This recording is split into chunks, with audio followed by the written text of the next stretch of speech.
like myself and just in a really happy, creative, imaginative space.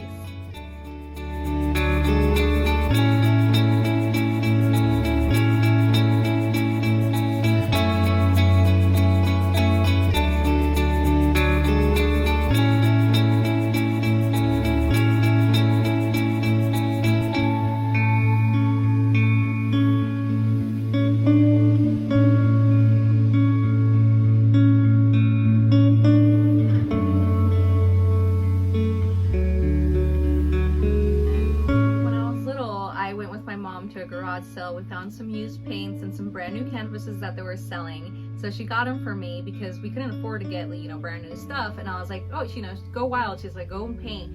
And so I decided to paint an apple with a smiley face on it. Granted, this is like what a 5-year-old painted, but I just knew that creatively, I just was in my happiest moment there. I felt most connected with myself, and it was really cool.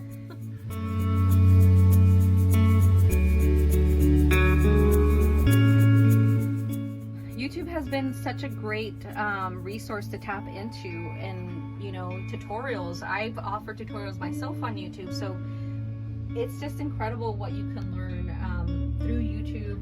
Just a couple little simple stitchings, and then take that knowledge and make it your own.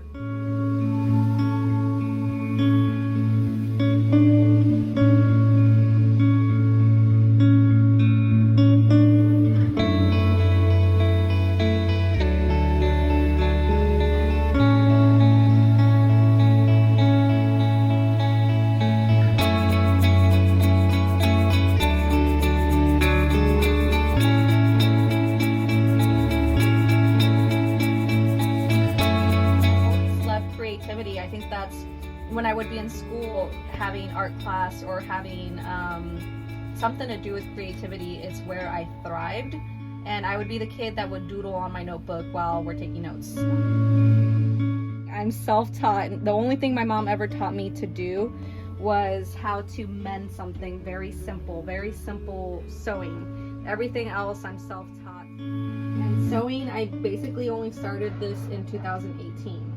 And it's kind of just blossomed into this whole other thing.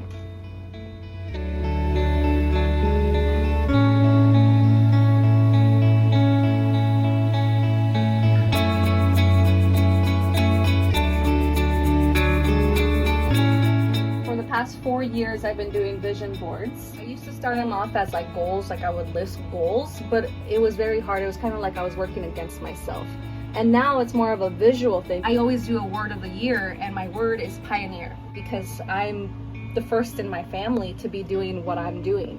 What inspires me, what I want to basically reflect to the world and to my customers, and that's all this side. It's like, I basically don't want to limit myself anymore, but also having time for me.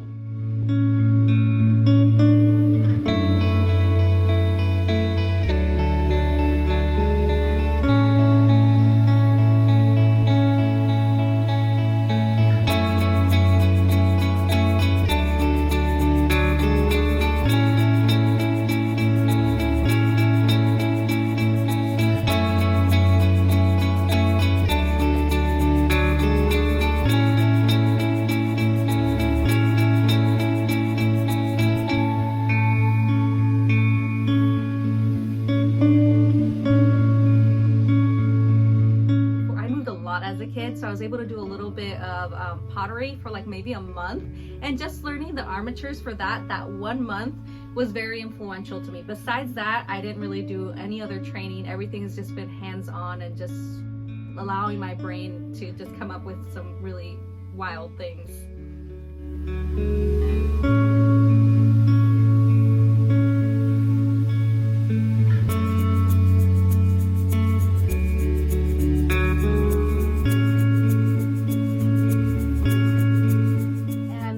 Why I like plushies is because I look at it and I can be like, okay, that's how they attach the ear, you know? And then I'm like, okay, I apply that with my sewing techniques. Or, oh, they just kind of scrunched up a piece of material to create the nose, or the stitching, the way they have their stitching.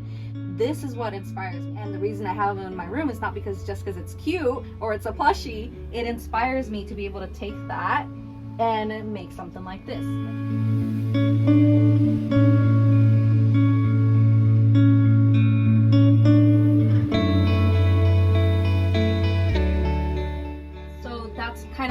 applied that here too. That's why I have all the toys and inspiration around me. The pink little wings, the tail, the spikes on him. So I definitely take inspiration from that and just make it my own.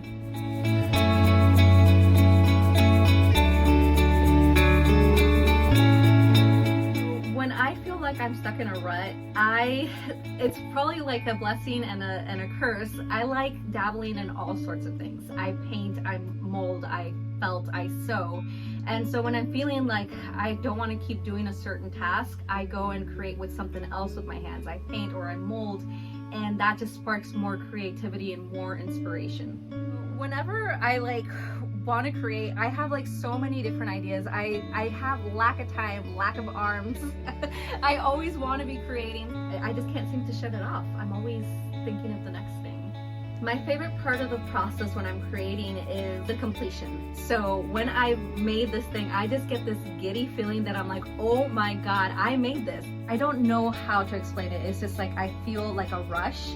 And honestly, that's my favorite thing is just to see the ending and be like, I made that. I brought that concept to life. When it comes to my favorite tool in my studio, it would have to be my sewing machine. I learned that I need a lot of space to create, so I have all my sewing machines and my cutting machines on this big long table, and I can expand and basically have all my tools just like you see them here, just have everything displayed, and I can visually see what my next step is, and I can just move my chair around and work around this area.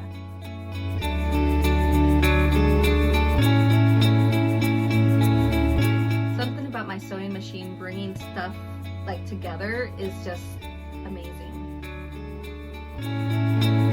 When I walk into my studio, I get this sense of excitement. I love rainbows, so I have this purposely put like this because I like rainbows.